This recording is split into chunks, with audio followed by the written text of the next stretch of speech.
Baik, Assalamualaikum warahmatullahi wabarakatuh. Apa kabar sahabat-sahabat Nakoy? Saya doakan Anda dalam keadaan sehat walafiat dan selalu bahagia tanpa syarat. Hari ini adalah hari yang sangat penting, termasuk pertemuan Anda dengan saya juga sangat penting. Mungkin kita menyebutnya adalah kebetulan atau tidak disengaja ya, karena tidak direncanakan oleh pikiran kita. Tetapi saya percaya bahwa tidak ada yang namanya kebetulan, termasuk pertemuan kita, Anda dan saya melalui Zoom ataupun Instagram dan juga TikTok. Oh ya, saya ingin memberitahu kepada teman-teman tentang media sosial saya di Facebook. Media sosial saya adalah @nakoy, di Twitter juga @nakoy, di Instagram juga @nakoy ya. Kemudian di TikTok ada Coach Nakoy. YouTube juga Nakoy. Di kesempatan yang baik ini, kebetulan sekarang saya lagi ada di Kota Belitung, Bangka Belitung. Jadi Bangka itu pusat pemerintahannya, provinsinya. Dan Belitung ini mungkin kalau yang mudah adalah tempatnya Laskar Pelangi. Nah itu Belitung. Saya sudah 3 hari di sini bersama dengan klien saya, PT Adiguna Putra, anak perusahaan dari PLN. Mereka mengadakan capacity building, leadership, dan hari inilah hari terakhir, hari ketiga. Kita akan pulang kembali ke Jakarta nanti jam 12 siang. Sahabat-sahabat Nakoy, di hari yang baik ini saya mendoakan Anda semua, sahabat saya, saudara saya, dimanapun Anda berada, di kota maupun di desa, di gedung-gedung pencakar langit maupun di rumah-rumah kontrakan, baik yang sedang bekerja berlimpah maupun sedang mencari pekerjaan, saya mendoakan Anda pertama adalah sehat walafiat. Karena kesehatan itu mahal. Ada orang bukan sehat walafiat, tapi sehat wal maksiat. Jadi kesehatannya untuk kemaksiatan, kesehatannya untuk keburukan, ya, kesehatannya untuk menyakiti orang, kesehatannya untuk menzolimi orang, kesehatannya untuk ya memfitnah orang, meremehkan orang lain. Ini adalah sehat wal maksiat. Jadi kesehatannya membuat dia malah memiliki titik-titik kemaksiatan. Di hari Jumat ini yang disebut Sayyidul Ayam atau tuannya hari, saya mendoakan Anda sehat walafiat. Mungkin ada yang sedang keadaan kekurangan uang, kesulitan keuangan. Mari kita syukuri kita masih punya kesehatan. Sehat walafiat. Sehat badannya, sehat juga mentalnya. Itu penting. Karena kesehatan mental ini salah satu ujiannya adalah ketika kita sedang krisis, ketika kita sedang terjatuh, ketika kita sedang ditinggalkan, ketika kita sedang dikucilkan, ketika kita sedang diremehkan. Mungkin badannya sehat, tapi kalau mentalnya nggak sehat, justru masa-masa krisis itu membuat dia semakin meninggalkan Tuhannya gitu. Maka penting juga kita punya yang namanya kesehatan mental. Bagaimana kita punya mental yang sehat ya. Mental yang sehat justru teruji ketika kita ada masalah. Teruji ketika kita ada tantangan. Teruji ketika kita ada persoalan. Nah, oleh karena itu, maka doa di pagi hari ini saya doakan sehat walafiatan, sehat badannya, sehat juga mentalnya. Sehat badannya, sehat juga hatinya. Insya Allah. Yang kedua, saya juga mendoakan Anda semua sahabat-sahabat Nako yang sudah follow atau subscribe ya YouTube @nakoy ya maupun Instagram, TikTok dan sebagainya, Facebook dan sebagainya. Mendoakan selain sehat walafiatan juga adalah bahagia tanpa syarat. Kebahagiaan yang lebih hakiki. Ada satu kitab yang ditulis oleh Imam Ghazali berjudul Kimiyatus Syaadah yang memberitahu kepada kita semua bahwa level kebahagiaan manusia itu bertingkat-tingkat. Ada level kebahagiaan orang yang puncak kebahagiaannya itu tidak jauh dengan binatang. Apa itu? Makan. Nah, binatang tuh kalau habis makan itu puncak kebahagiaan. Maka kita dilatih bagaimana kita puasa biar kita tidak terjebak kebahagiaan kita levelnya level binatang. Yang kedua, kebahagiaan kita selain makan adalah minum. Binatang juga puncak kebahagiaan adalah minum. Ya. Kemudian berikutnya adalah tidur, naum. Binatang juga salah satu puncak kebahagiaan binatang itu adalah atau kepuasan ya kalau binatang. Manusia kebahagiaan. Itu juga sama. Ada orang yang dia bahagia ketika tidur. Tidur itu udah tujuan utamanya gitu. Ada. Berarti tidak jauh beda ya. Beda kan antara emang kita butuh tidur, tapi puncak kebahagiaan itu tidur. Sehingga tidur tuh bisa ekstrim. Ya, pokoknya kalau nggak ada apa-apa tidur, tidur full. Karena lelahnya beban hidup yang berat ya. Ada juga puncak kebahagiaan itu menurut Imam Ghazali itu ya Sa'adatil Bahaim itu adalah ya eh, nafsu, hawa nafsu. Ya. Jadi seks atau hawa nafsu itu sama ada binatang puncak kebahagiaan itu adalah di nafsu itu. Makanya tadi saya mendoakan selain sehat walafiatan, saya juga mendoakan bahagia tanpa syarat. Nah, salah satu prestasi manusia-manusia di atas rata-rata, salah satu prestasi manusia-manusia unggul, salah satu prestasi yang ajaib yang dimiliki oleh manusia-manusia istimewa itu adalah puncak kebahagiaan itu yang paling tinggi adalah saadatil malaikah, kebahagiaannya para malaikat. Nah, kebahagiaannya para malaikat itu adalah dia bisa melihat tanda-tanda kebesaran Allah, kebesaran Tuhan dimanapun dia berada. Nah, kalau malaikat ini memang tidak diberikan nafsu sehingga lebih mudah untuk meraihnya.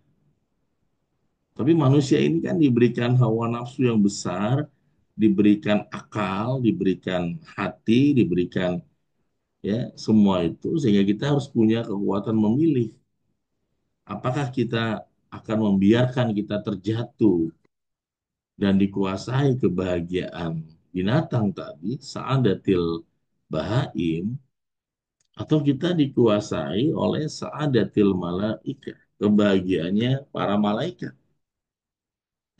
Kita istilahnya dalam ilmu The Seven Wonders namanya sutenik, syukuri, terima, dan nikmati.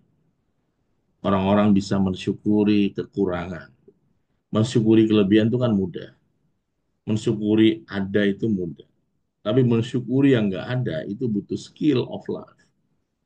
Saya sering melatih para peserta pelatihan, kita butuh 21 hari berlatih untuk mensyukuri ketidakadaan, mensyukuri ketidakmampuan, mensyukuri ketidaklayakan, mensyukuri ketidakpantasan, mensyukuri ketidak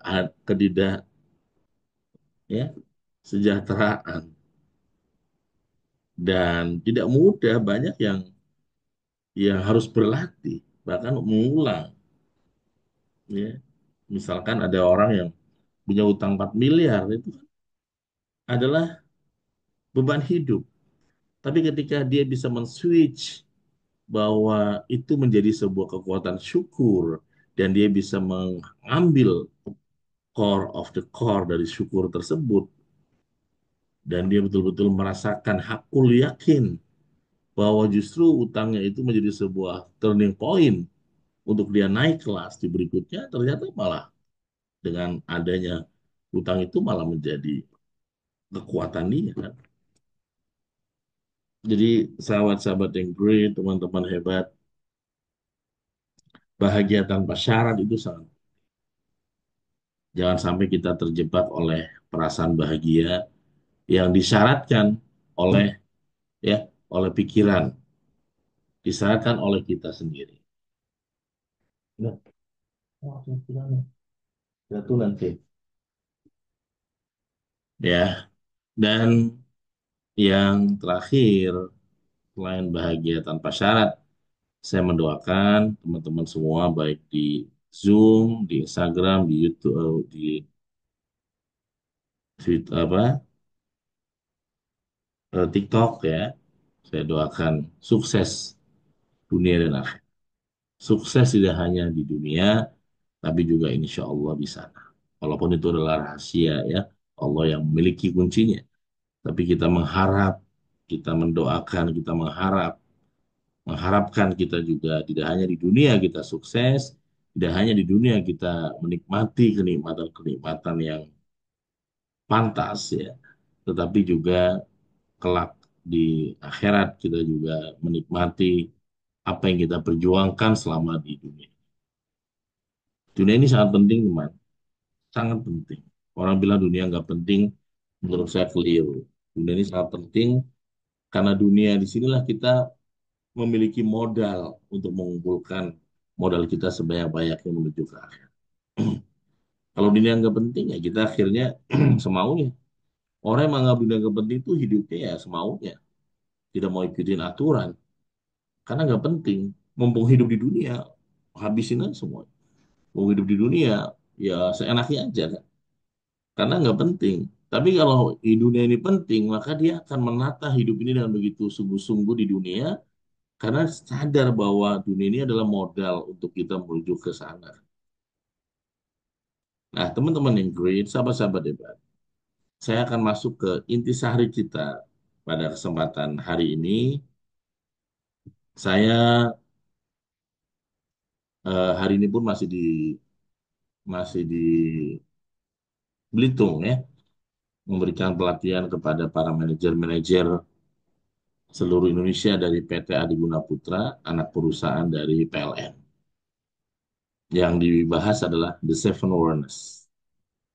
Jadi The Seven Awareness ini biasanya bisa diadakan secara in-house training. Ini adalah ini adalah in-house training. Jadi saya diundang untuk in-house training hari ini di Belitung, 3 hari di sini.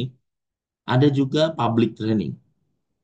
Nah, kalau in-house training kan lebih mudah. Anda tinggal perusahaan Anda membuat komitmen, kita buat pelatihan, targetnya apa, bla bla bla dan sebagainya. Tapi bagaimana orang lain, bagaimana masyarakat yang dia tidak bekerja di satu perusahaan atau organisasi, korporasi, tapi dia ingin menaikkan level kualitas hidup dia. Maka The Seven Awareness Training Public kita adakan setiap bulan dan salah satu polanya melalui virtual. Jadi melalui virtual, online, Zoom, Anda bisa ikut insya Allah pada tanggal 21 22 Desember. 21 22 Desember dari jam 9 pagi sampai jam 5 sore Anda ikuti melalui Zoom,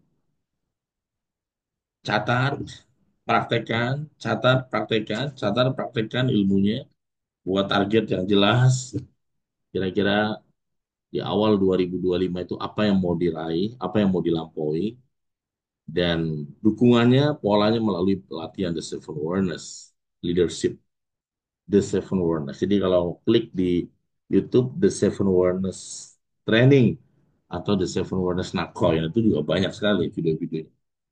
Nah, teman-teman yang gue, sahabat-sahabat hebat,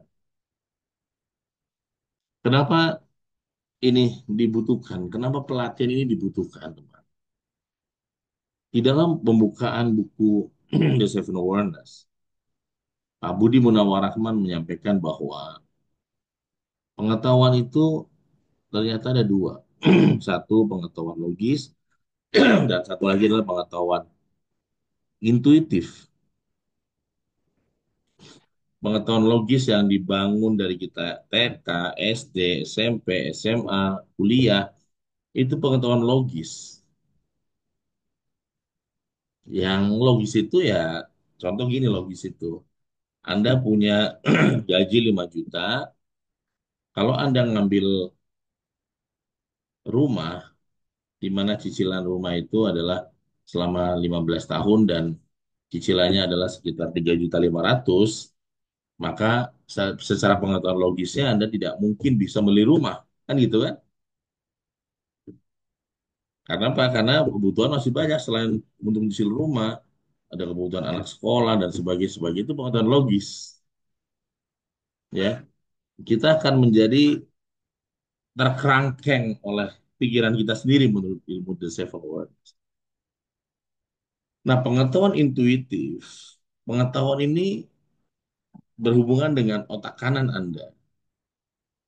Bahwa ada orang yang punya penghasilan 5 juta, tetapi dia bermimpi untuk anaknya bisa kuliah sarjana, dia bermimpi bagaimana kemudian dia bisa memiliki rumah yang layak, dia bermimpi bagaimana usahanya itu maju, dia bermimpi bagaimana kemudian dia dihormati di masyarakat. Nah ini kalau pengetahuan logis mengatakan impossible, sulit, mustahil, nggak mungkin. Tetapi dalam pengetahuan intuitif, semuanya itu bisa mungkin. Maka pelatihan di Seven Awareness Online itu tanggal 21 22 Desember itu akan melatih Anda untuk memiliki intuitif yang sangat tajam sehingga akhirnya bisa melihat peluang-peluang yang datang yang tak terduga. Kalau kita terkerangkeng oleh pengetahuan logis kita, maka kita menjadi orang yang takut menghadapi risiko. Kita menjadi orang yang jalan di tempat. Kita menjadi orang yang menghindari masalah. Kita menjadi orang yang selalu mencari rasa nyaman dan aman. Kita menjadi orang yang kemudian berlindung dari kenyamanan tersebut, teman-teman ini. Teman-teman hebat. Nah, itu pengetahuan logis yang sudah teratur, linier, matematis, jelas, ya. Pasti, nah itu pasti ya, teman. Sementara pengetahuan intuitif ini butuh kontemplasi. Istilah kontemplasi dalam self-awareness adalah bab kedua yang disebut awareness of silence. Silent. Maka saya tulis dalam buku saya ini, self-awareness, bahwa in the sphere of silence, you find true energy. Kalau Anda betul-betul menghidupkan keheningan, maka Anda akan menemukan sebuah kebenaran, bukan pembenaran, dari masalah yang Anda miliki. You find true energy. Anda akan menemukan sebuah kebenaran, energi kebenaran yang akan mendorong Anda untuk menjadi manusia di atas rata. Teman-teman yang great, sahabat-sahabat hebat. Maka mari memikirkan ulang. Tahun baru sudah di depan mata. Jadikan 2025 sebagai quantum life, lompatan hidup, ya, I am possible, lompatan hidup yang betul-betul ajaib melalui pendekatan The Seven Awareness, teman-teman. Great, sama-sama deh. Ya, ini pesan saya buat teman-teman. Jika Anda tidak ada bayangan, tidak ada gambaran bahwa tahun 2025 itu pekerjaan, nasib, atau karir Anda seperti apa, atau mungkin tidak terlihat dengan begitu jelas, ya tetap bekerja aja gitu. Maka saran saya Anda ikutilah Seven Awareness. Ikutilah the Seven Awareness biar kita lebih open mind, open heart, open soul ya, semua sehingga akhirnya kita berlatih menjadi manusia-manusia di atas rata. Ingat tadi tanggalnya, tanggal 21 dan 2 Desember 2025 ya, di virtual atau di Zoom ya. Jadi Anda kita melalui online semua. Silakan dicatat tanggalnya 21 22 Desember teman-teman yang great sama-sama nih, Pak. Bagaimana cara menghubunginya? Silakan hubungi ya Mas Hambali, Mas Bali di 0878 78 lagi 289001. 0878 78 lagi 289001. Semoga Allah memudahkan Anda bisa bergabung ya selama 2 hari mempelajari the seven awareness ya teman-teman yang great. Silakan nanti Anda boleh hubungi atau japri di tim Nako Center Mas Bali dan bisa langsung berdiskusi mengenai kebutuhan pelatihan Anda di sekolah, di kampus maupun di organisasi, bahkan juga di korporasi Anda teman-teman yang great. Sahabat-sahabat hebat, saya Anak Qasim Yusuf, pemilik buku The Seven Awareness, Master Trainer Seven Awareness. Sampai ketemu tanggal 21, 22 secara virtual, Be Transhuman. Wassalamualaikum warahmatullahi wabarakatuh.